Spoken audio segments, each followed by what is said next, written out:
Okay, hello. Welcome to the Wagtail podcast. So today I have Sam with me. Sam, do you want to introduce yourself? Hi, Brian. Thanks for having me on firstly. And my name is Sam Capps, and I am the founder of the Bro Society, which is a local men's movement and community orientated around sort of open conversation and men's wellness. And I'm also a personal trainer by trade. Thank you. I think the Bro Society was something that I was really intrigued by. So I wanted you to come on because that idea of kind of that positive sense of masculinity is something that is really good, and I hope that we can talk about it a bit later on. But first of all, I'm just going to ask you, what is your own personal definition of wellness and resilience? Of wellness and resilience, I would say that of wellness, I'd say it's actively doing the things and trying to live a lifestyle which promotes health and fitness and just growth essentially, but in not just a physical plane, like mental plane, emotional plane, social plane, things like that. So I think it's a very broad term, but I think my perspective on when I look at that word, because it is thrown around a lot and it is a bit abstract, I'd say it's just people that are orientating their life in a direction towards positivity on all levels. And resilience, I would say from my personal experience, would be choosing to adopt an attitude where any difficulties, challenges, obstacles are perceived in a way to move us forward and to make us better, stronger, wiser, fitter, anything like that. So I think resilience is the ability to get back up despite obstacles and U-turns and things like that. Mm-hmm. I love that you said about choosing the mindset. Can you say a little bit more about that? Yeah, it's always a choice, annoyingly. That is what I promote openly a lot in my life. It is always a choice. So it's very easy to fall into a victim mindset. And if anything, it is promoted nowadays, especially when you look at the political world and what's going on in the world. So to take responsibility for your own conditions and your life and your situation it's not easy to do. And although I talk about that and I follow people and try to consume content that reminds me of that, it doesn't automatically happen. I'd probably say the default is not to do that. So in my experience, it is a choice, and I have to remind myself of that. And when I forget it, hopefully there's people around me that can remind me that I have the ability to choose my perspective on everything. So can you tell me a little bit about your personal journey towards wellness and resilience? Yeah, I think there's there's two stories. There's like the public path and then there's the private path or personal path. So the public path would be typical young guy who's into sports growing up, goes to college at about 17, learns how to use a gym as part of the sport course I was doing. As a result of that, I started to build my knowledge with health and fitness and exercise. I then started to get results myself on a physical appearance level. That then started to shift my confidence. I then sort of went through my first, I'd say, physical transformation where I had kind of changed from a teenager at high school to a kind of like 18, 19-year-old man, but changing my sort of my self-image and things like that. And then what transferred from that was a mental shift as well. So they kind of came hand in hand, which was cool.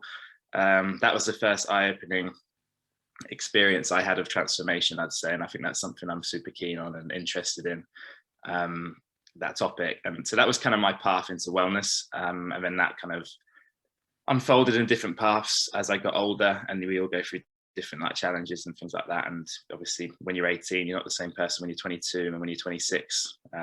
Life takes us in different directions, and our conditions and environments and friends and family, everything goes through change. So I think when I look back, that was the catalyst to get into fitness, probably from a place of wanting to be better, because a lot of guys want to, stereotypically build muscle, get fitter,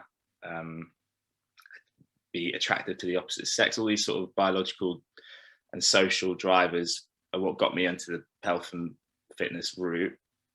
And then I'd say the personal one was probably just my own personal adversities and stuff and challenges, like through growing up and things like that. social things at school, but nothing too out there with school. Nothing significant happened other than the normal social conditioning you get and different social environments which shape you when you get to an adult and you reflect back on that to learn more about yourself. But I'd say a lot of like family stuff, like my mum has a lot of mental health problems and stuff and struggles. So I'd say that it stems from that. So I think that which was different from a lot of people around me, I think, but obviously we don't always know everyone's story, but I think I was exposed to a lot of the negative side to mental health from an early age as a kid. And then my mum and dad didn't stay together, so they split up when I was like 8. So from about 8 or 9 years old, I kind of just witnessed my mum go through difficulties. And then obviously as a caregiver, that kind of can distort your development. So growing up, people would call me very wise, but it came at a price because it came trying to figure out and understand how to help my mum. And then obviously, as I got older, realizing the focus should have been on me. So then as I got older, then I kind of learned stuff to try and help and fix me. And it just kind of happened from there, really. So it's kind of the mindset I've got and the perspective I have is born out of something negative, but I like to think it's a positive thing. That's my mission with my life, really. Mm-hmm. So when you realized that it should have been on you, what kind of things then did you start doing to bring that back onto you and to develop? As a hard pill to swallow. I'm sure that's the same with everybody, where especially people that find themselves in caregiver roles from an early age, or even into adulthood, like still, at the mercy of the parents and the dependency and the guilt trips and the sort of unhealthy kind of toxic patterns that people have in their dynamics with family, especially. And then that kind of filters through into relationships. So it's all very murky. And I think a lot of awareness and consciousness needs to be brought to these things, which obviously why like therapy is amazing for people that do struggle with these sort of things. And just understanding yourself and how you operate and why and where that comes from. So I think the things that helped me, I think that I didn't really have it. I think it's a big thing for guys, which is why I'm probably doing the work I do. I didn't really have any mentors. I didn't really have an active dad in my life in the house growing up. I did see him infrequently. He did live in the same town and things like that. And when I moved to Norwich when I was younger, we're about half an hour away, but it wasn't like he's an active presence in my day-to-day life. It's more like he's there if I need him in the distance, which is obviously I'm grateful for that, because a lot of people don't have fathers present at all. But because of that lack of male role model, and in my family as well, there wasn't really any other males on my mum's side which I could really go to or even show me a pathway which resonated or inspired me. I felt very alone with it. And I've got a younger brother, so we kind of went through this journey together, really, where we kind of growing up trying to find our way with a mum that struggles, but also not really knowing in what way to go. And then the school systems and like university didn't resonate with me and stuff like that. So I didn't really know where I was going, to be honest, and I don't think anybody does, but we had to kind of forge our own way, and luckily we had each other to depend on, which is an absolute godsend, to be honest, because a lot of people go through these things alone without siblings or close friends. So as a result of that, it just got to a point where I realized I need mentors, and I need something to give me a perspective I'm not going to find from anybody around me. So this is when I went to like books. And I think the biggest one for me was probably YouTube, to be honest, because I literally must have hammered YouTube and watched so many like motivational videos, inspirational videos, and then got into so many different teachers from like fitness YouTubers I'd follow. And it stemmed from the body first with the fitness stuff, and then it went into the mindset stuff, and then I started getting into different topics like personal development, kind of like success kind of stuff as well, to kind of like get you out of the negative mindset or the victim mindset and stuff like that. And then I got into like spirituality and things like that, and wellness. Started going down that route, and it kind of was just a rabbit hole, really, and it's led me up until this point. But I'd say it birthed out of a lack of male role models, so I seek them out through the internet, and I think that's the best thing to do if they're not physically around you yet. Were there any specific role models that inspired you the most?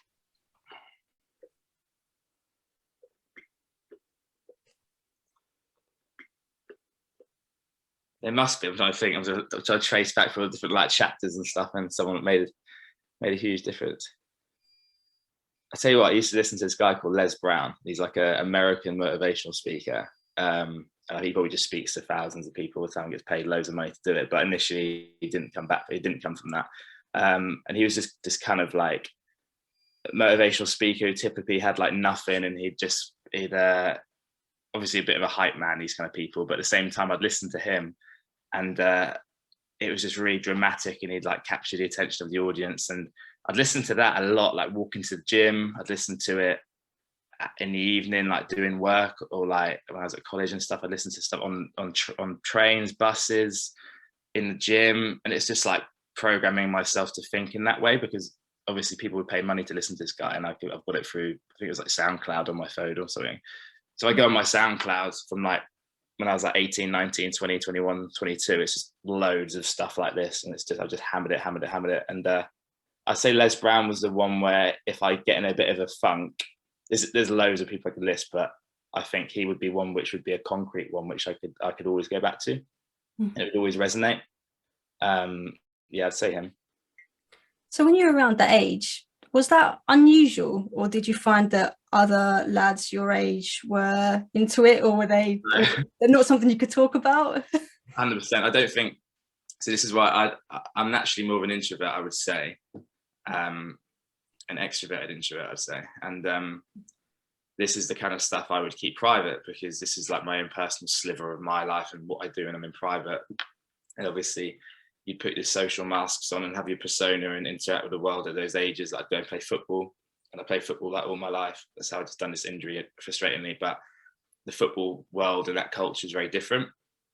And lad culture is very different, especially in the UK as well. It's very different. It's very kind of, there's a lot of competition in the UK because it's so many people here. And when I went to New Zealand actually and lived there, I got a massive taste of like how cultures are so different, and New Zealand being very similar to England in terms of the same speaking language, culture is similar in a sense, or the media we consume is the same, so it's relatively similar, just slightly different. There isn't that guard up all the time with people. People are just a bit more like, not, I wouldn't say they're open, like they're very emotionally shut off, the guys over there, but there's no like ego. Whereas here it's like competition everywhere. It's just a natural result of it, really. And I think that the people around me, I didn't really have anybody I could talk to about this stuff. And probably like 21, I went through like a big awakening. That was like the next big thing. And after that, I didn't know who the hell to talk to about this stuff. So me and my brother talked. Luckily, I could speak to my brother about it, and he went through a similar journey. But we literally felt very isolated. That tends to be the thing when you read about things like spiritual awakenings and things like that. People go through a period of isolation and almost separation from the people around them and their social circles, and they kind of withdraw a bit and go inward and learn a lot of stuff about themselves and reflect, and then they kind of come back out different. And that's basically what happened to me. And I didn't really meet people I could talk to about this stuff probably till I was like 24, 25. So it felt like, it was only a few years, but it felt like a long time of being very isolated in what I was thinking about and the content I was consuming. But it's a beautiful experience when you stay committed to that, and when you meet like-minded people. And that's really worth it actually, because it's quite lonely when you work on yourself, but when you do come through that and you meet other people that you can talk about the same topics with, it's really fulfilling. Yeah, I think that, they call it finding a tribe, don't they? And it can be any sort of area, but I think it is really fulfilling when you find people that you can talk to about more meaningful topics of conversation. So when you say like spirituality and a kind of like awakening, is that different to what you're talking about, personal development, or would you lump those together as like the same thing? I think they're very closely linked, but I think personal development would be how can you optimize who you are in this world, walking around, interacting with people, and how you get by as an animal in a society, because it's what we are. And I think that's just developing your character and your avatar, essentially, like your person who you are. Like, we're on Zoom and it has your little name written on it and stuff, and it's your identity and all that sort of all that stuff. Like, how, if I do personal development, how can I be better at business? How can I be better at health? How can I be better socially? And all these things to sort of improve my situation whilst living, But I think spirituality is your connection to what lies beyond that. And I think that they are the questions which not everybody is always open to, especially in a culture like this, which is very, well, I suppose Western culture, UK especially, is very materialistic and reductionist in nature. Like, we don't really have a governing religion, and we do Christianity, but most people laugh at that because, you know, it's not really taught in the essence in which it probably originally came from. So there's no governing higher power which we all operate to. So we kind of, because of that, we lower our standards really, and start to worship the material items, which obviously have a place, but at the same time that becomes our god, like the technology and stuff. So that's the kind of way we see things going.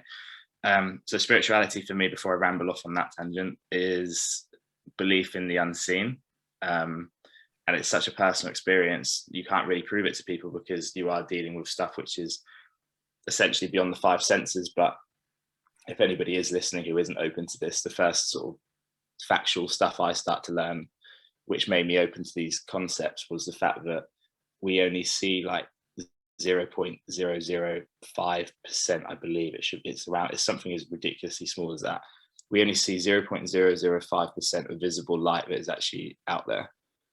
So when the sun's up and we've got all the light around us, we can see everything. We think we're seeing everything. We're seeing not even 1% of what is actually there. And a good analogy for that would be like Wi-Fi.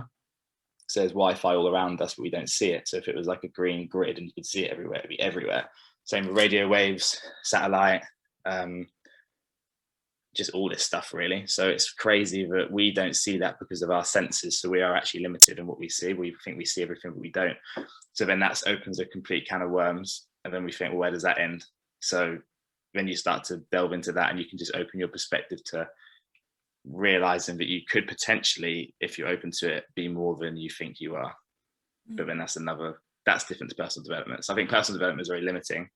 Spirituality is like infinite, essentially. Yeah. Which one would you say had the biggest influence on your kind of wellness and resilience? Spirituality, 100%. Personal development was like, I was thinking of an analogy then. I like analogies because I feel like I understand things more by saying them. I feel like spirituality is probably like, I don't know, having a car on the edge of the ocean and you're trying to like shine it all the time, and it's got like scratches on it, and you're trying to shine it and make it better and stuff. And then spirituality is like dumping the car in the ocean and it just submerging with everything. It doesn't really matter because it's just so limiting. And I think you have to have a personal experience to kind of taste it. I think the first one for me would be, I was working at John Lewis at 21 years old, I think I was, and I read this book called The Power of Now by Eckhart Tolle. And that was the first spiritual book that I read. And it actually had most books you read it and you kind of regurgitate a bit of it, and you learn probably about a third of it, and then you forget it, and you say you've read it and you can't remember what you learned from it or whatever. But this was actually a book, one of a couple of books I've read that actually completely changed my life by reading it. And people say that, and I don't know what that means when people say that. Do they mean they acted on it and then it changed their life? Or I mean by I read the pages, and by reading the pages, my mind was literally, how I perceived everything changed by reading the book forever. So it was like crazy. And essentially I went back into work, and it introduced the idea to me that you're not your thoughts for the first time. And obviously we identify with the ego so much, and we believe our thoughts to be true, although we don't know where they even come from because they just come all the time, which ties into things like mental health and stuff, of course. So I read this book, and he was basically just saying, but you're not the thoughts, you are the witness behind the thoughts. You are almost the watcher of your thoughts rather than attaching to them and believing them to be true. So that was the first time I'd ever heard that concept. And I read it and thought about it and pondered on it. And I was just reading it in bed, and I was like, oh yeah, cool. I kind of, for the first time, just took this step back. And I've always been observant, and sort of I like to observe situations and read into things. I'm a lot more in the back observing than I am at the forward front. So I think the book was easy for me to do that, whereas it might be difficult for other people. And like meditation, there was obviously the practice of just what witnessing and observing your thoughts. So I kind of went back into work the next day, and I worked in stock control. So we had this meeting where everyone in the whole store had this meeting every morning in Norwich, and I'm sure they still do before the shop opens. I stood there in the bright lights, and we're all standing around talking about like the results from the next previous day or whatever, the retail results. And I just looked around at everything and I just felt completely present for the first time in my entire life, because I realized I'm not my thoughts, and I wasn't in the room. I was almost just watching everything unfold like a movie. And it was the first time I took a step back, and I felt that whole day, I felt completely detached from everything, but not in like a avoiding it, but just felt like not at the mercy and not at the control of all the external things going on. I felt like I could just watch it and I could participate in it. I could get caught up in it. I could watch myself react. I could watch how I talk to people and be like, oh, cool, I'm being like that with him. And so for the first time ever, I took a step back, and that was probably the first time I ever really tasted what it is like to have maybe more of a spiritual experience of life rather than being caught up in it. It's a really powerful book. Do you remember what brought you to that book so young? Because I don't know, I always have this notion that people might read that book when they're a little bit older, or something's drawn them to it when they're a little bit older. But 21 to be drawn to Eckhart Tolle's work is amazing. It's amazing now, but at the time, I just alienated myself. So right. It's like how do you read books like that, and then you want to talk to about people about things like that, and where do you find them? I think the internet's great for that. I think social media and things like that are amazing to connect to people, like-minded people, especially if you just follow, I don't know, pages of the topics you like. I've met people on the internet that I've connected to, and I've never met them, like in Canada, America, places, and just because of the kind of images and the topics that are shared, you can connect to people like that. And there's a good page called Find the Others, and it's a guy in Australia who runs it, and he just puts like deep philosophical thoughts on all the time, and they're really quite popular and regurgitated because his images are quite eye-catching, and he's created some massive community on Instagram, people that think deeply about stuff, and it's quite cool because he's probably been some isolated guy in some place in Australia. But back to your question, sorry, how did I find the book? I think it must have been recommended, and the people I watched on YouTube, like the content I was consuming, people were speaking about it. But yeah, that's kind of what I was doing in my early 20s, just buying all these books on Amazon and just frantically searching and seeking answers to probably how I felt and what I was drawn to. I think the last thing I'll say on that is, yeah, it's all well and good saying how was I drawn to it, but I think there's always two stories. There's always a story of like the preferable, comfortable story, and what feels good is I'm an old soul, so it's like, oh, of course I was going to go to that book and that feels nice. And the other one is like, oh, childhood trauma and pain and trying to seek an answer, so that's probably like a psychological truth as well. But I like to believe both probably intertwine.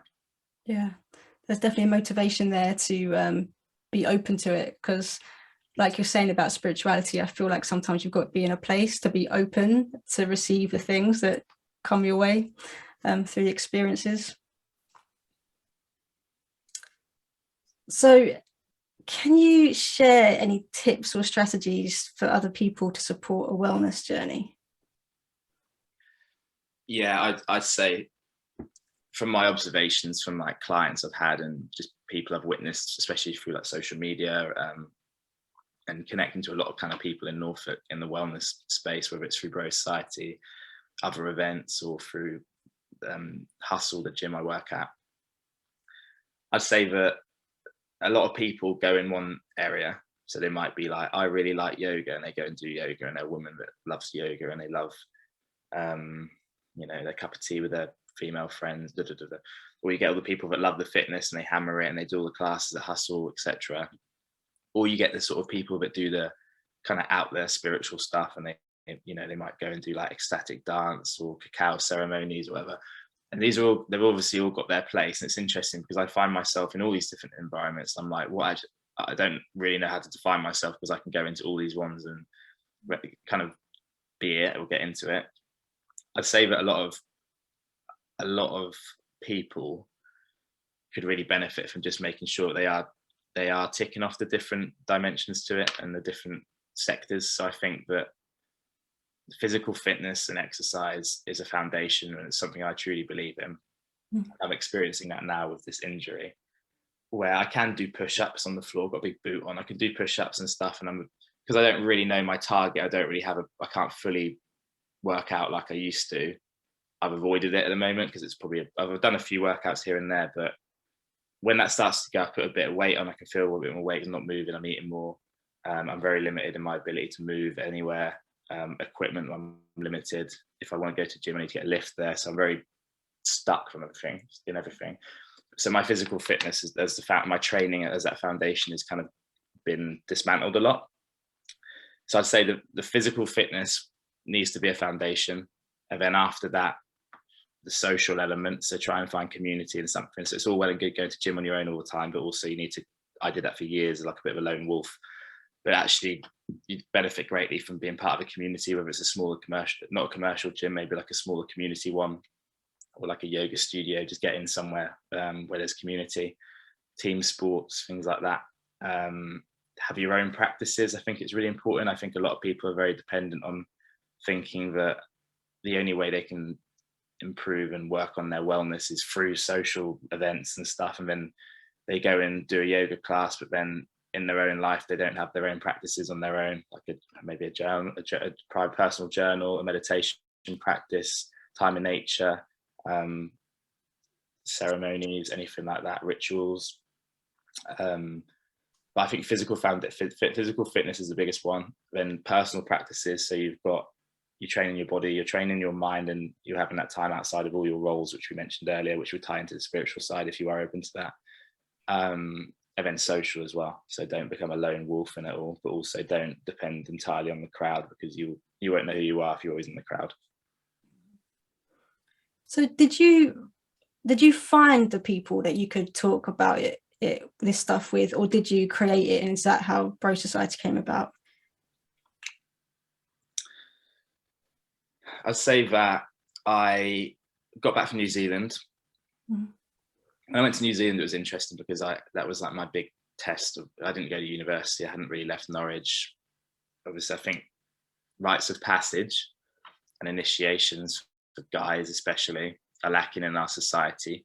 And I think we're desperately trying to find forms of that, or people are missing it and they don't know they're missing it if they haven't come across these topics and stuff. So for me, I'm 27 now, but I still haven't. New Zealand probably was it, but I think New Zealand was my big one, but then I haven't had my next one, and it feels like the line in the sand that makes you feel like I am now a man, not a young guy. So now I'm getting my like late 20s. I still feel like a young guy.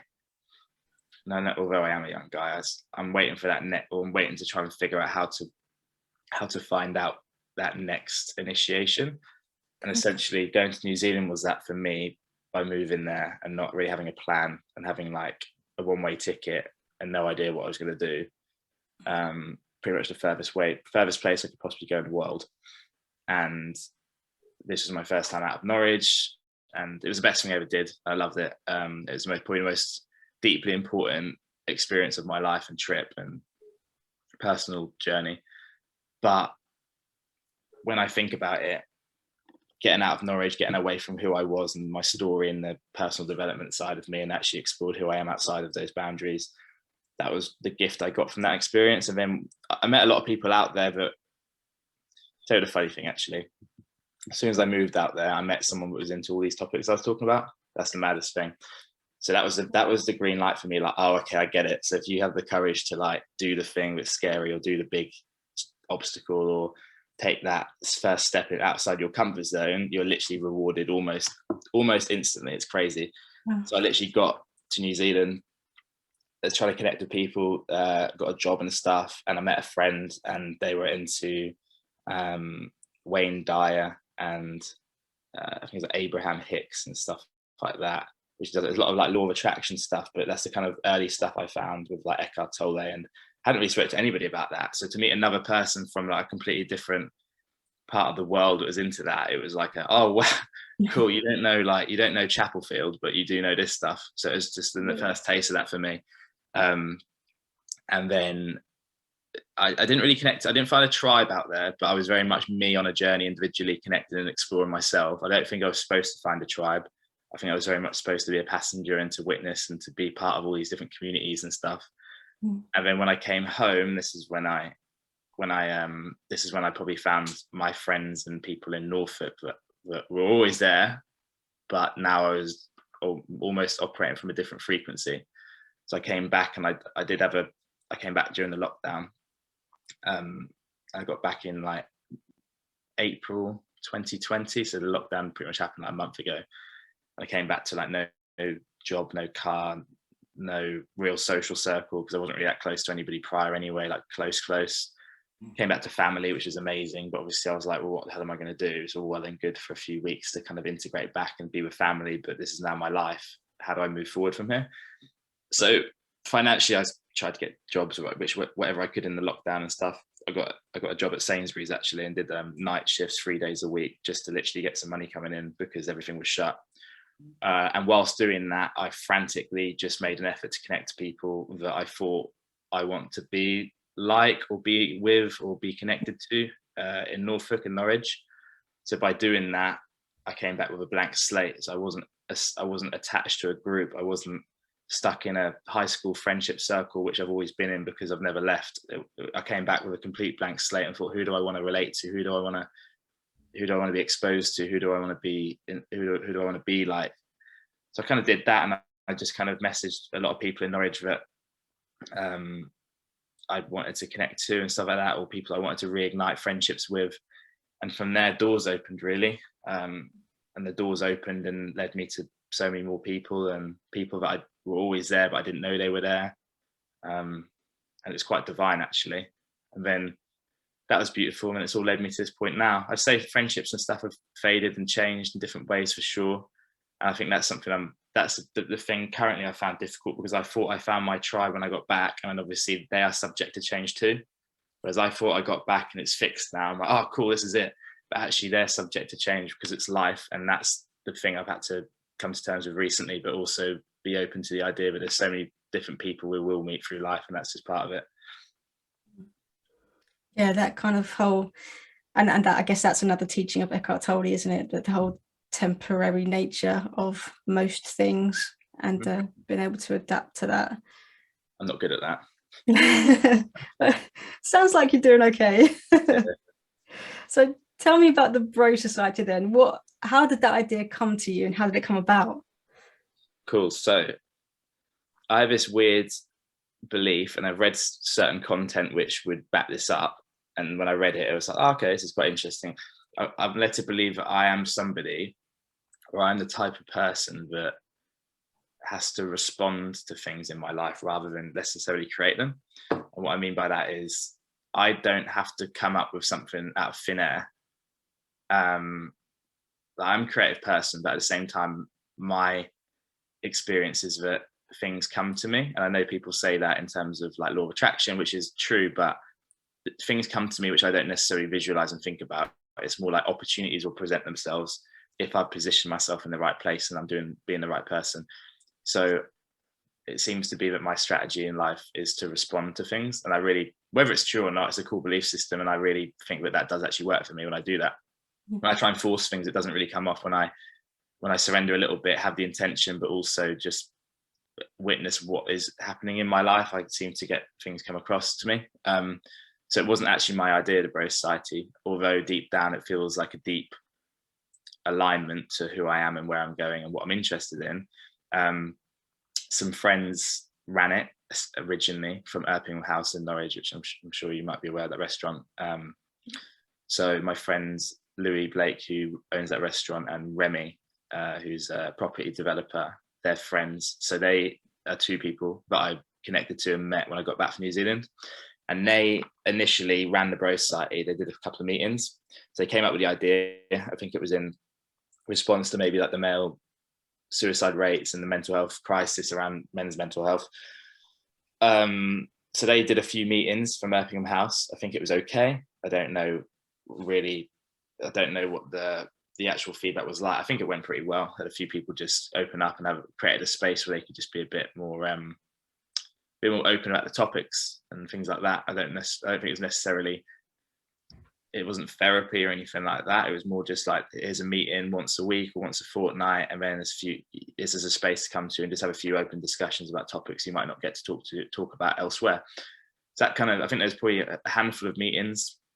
A social media was built for it, and it was a really good idea in theory. And then when I connected to these guys, we got talking about it, and it kind of died out because of the lockdown. So the lockdowns happened and it kind of stopped.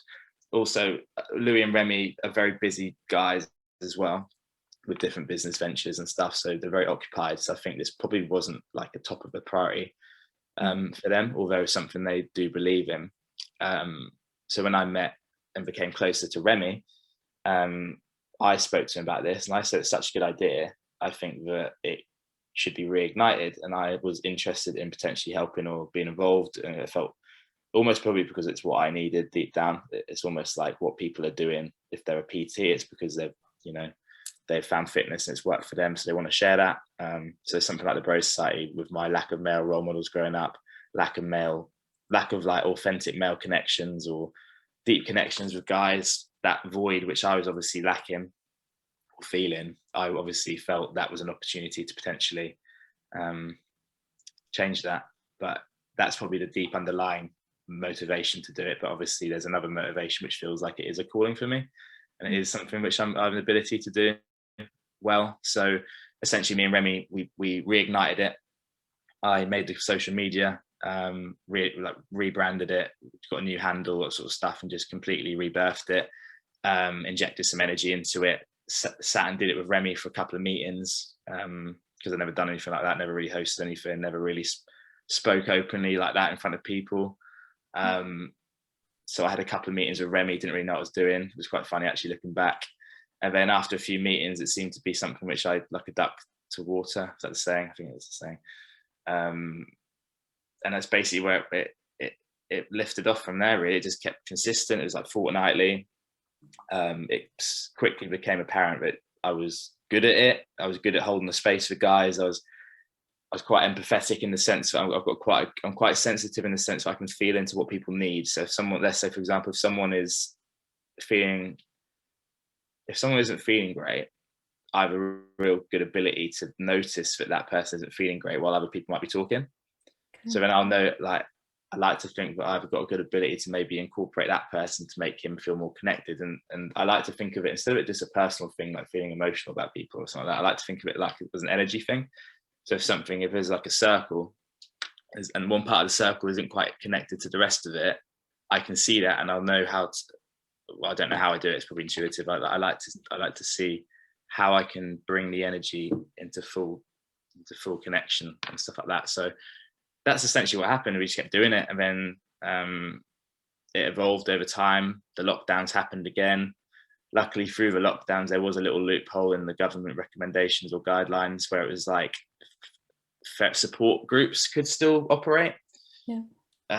Up to groups of 15 or something like that. So we kind of ran with that, really, and we were able to still do meetings locally. And then that's when it really kind of hit off, because I think that was a point in my life where this was a really big priority for me. So I was doing the meetings fortnightly, and obviously a lot of people would come. A lot of people got recommended by a mate and they'd come.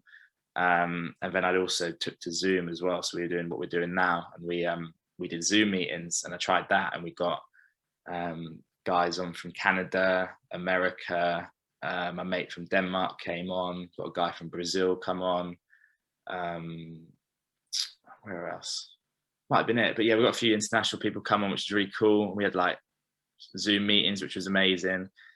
And obviously I'm finding my feet with all this stuff as well, but really all it was is just creating spaces for guys to just chat, really, and just be open. And I suppose it does come under this umbrella of mental health, but I'm sure we'll talk about it soon. But I want to get away from that a little bit, because it's very stigmatizing, and it definitely puts off so many people, because you have to kind of be open to the fact that you might have mental health problems and issues in the first place to even approach something like that. And I don't want it to be that, because I don't view myself as someone with mental health issues. I view myself who's been through challenges, and I've definitely got trauma, and like we all have, but at the same time I'm trying to proactively use it to facilitate growth, and I want to share that with people. So I think mental health up until this point maybe has been a big label for the Bro Society, but in the future I want it to shed that skin, if that makes sense. And I think that's kind of what's happening now.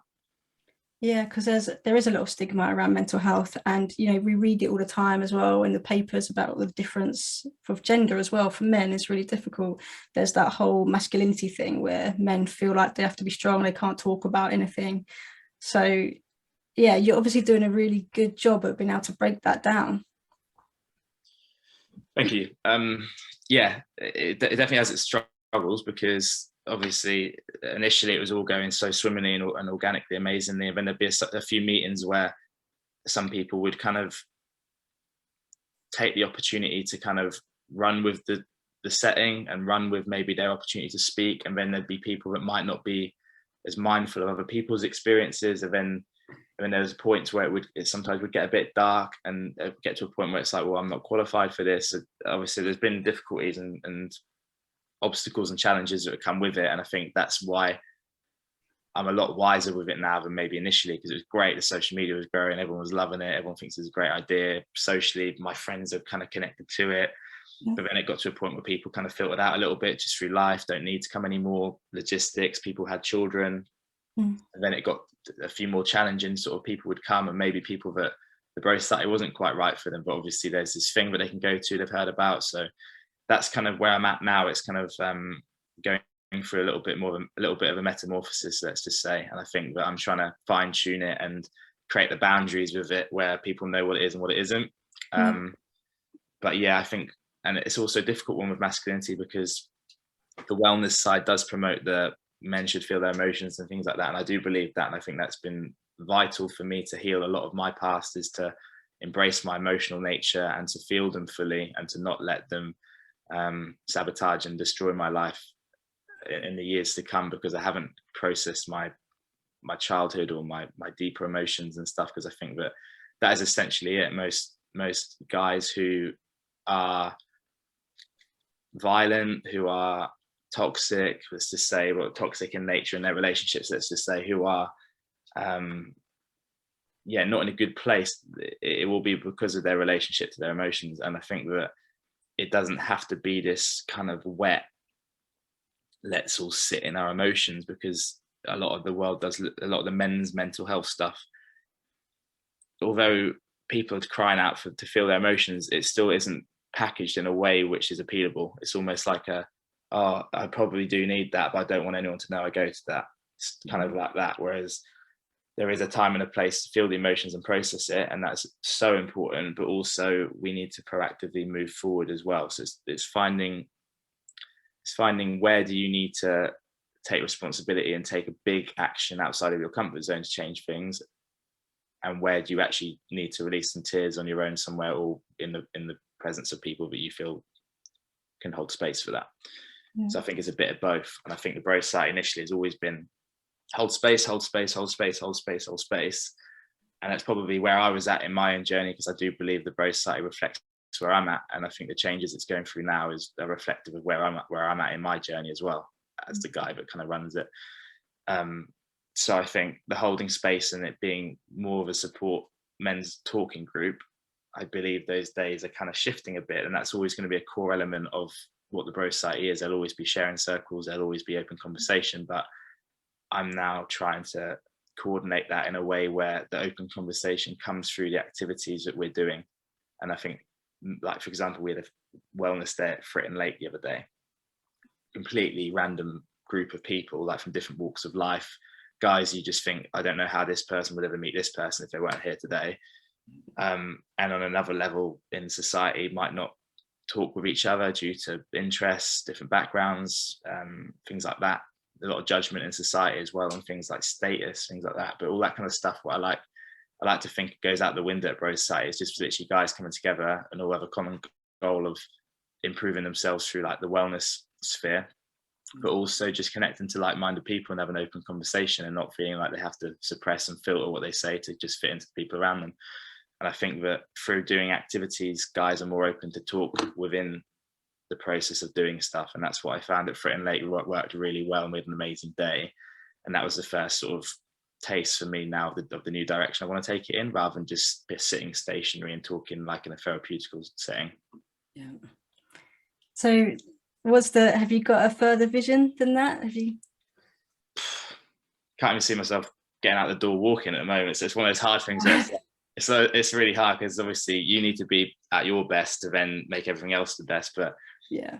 On the personal level, I'm going through my own physical transformation again, or recovery and redirection. So as I'm navigating that, it's obviously giving me time to think about the bro society and stuff. And it's another thing where I refer back to earlier when I say about responding to things. So with the Fritton Lake opportunity that came through a member at Hustle, actually, who liked what the bro site was doing and what I was trying to do with it, and he had connections at Fritton Lake, and he got in contact with them and helped organize it with me as well, and that just came to me. So it's the kind of thing where I think to myself, do I sit down with pen and paper and write my plans out, or do I kind of let it organically unfold like it has been? So it's a difficult one, and I think that's the challenge I always have with what should I do and what should I let unfold naturally. But the actions I do need to take, I will take them. But I think with a vision, I think I'd like to recover fully from this injury, because I was obviously on crutches around Fritton Lake, which wasn't fun,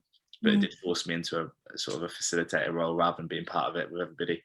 I'd like to think that there'll be more local events and physical wellness activities we can put together. So I think the next step will be get something in the diary, which I know what it will be. So that will be the next thing, I think. Okay, that sounds exciting. Yeah, hopefully. So holding space and providing this space for people really does, it's really good way to, it's also it's almost like you've turned into a mentor from what you were seeking a mentor, and now you've turned into a mentor. Do you feel that you are able to give that to people, and that's a role that people look at you as? Yeah, I'd say so. It's funny. It's very funny because when you realize that, I don't know, you're talking with somebody and you can see that they're really hanging on every word you say and stuff, referring back to the Eckhart Tolle stuff, and I witness myself and I can see that they're taking it in, and I'm thinking I better say something valuable, because this is hitting home.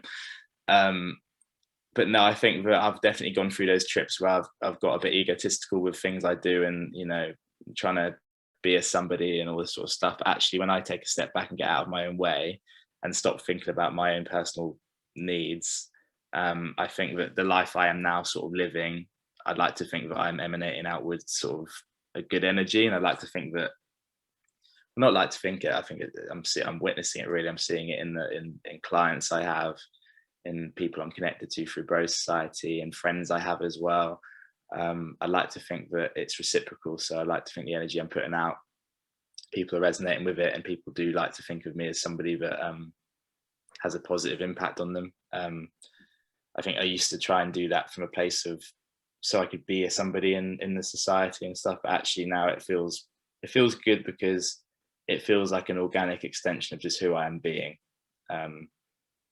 which I think in its purest essence is something I'm happy with, because I know that I'm probably in the right place. Mm-hmm. And as a personal trainer, you've got, so the Bro Society, it focuses on physical but also kind of emotional well-being.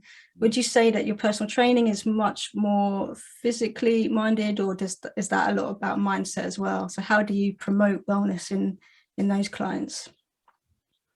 I think if I was to have a think about my clients and why they would come to me, I wouldn't even say this is feedback, because I don't think I've asked them this directly. I've asked them obviously how their session is going and things like that, and I keep up to date with if they're enjoying it, and my relationship with my clients is really, really good. I would say that my clients are such a wide array of different people, and I think if, let's say for example, you're a boxing coach, people will come to you because they like boxing, they know that I'm going to get better at boxing by coming to you.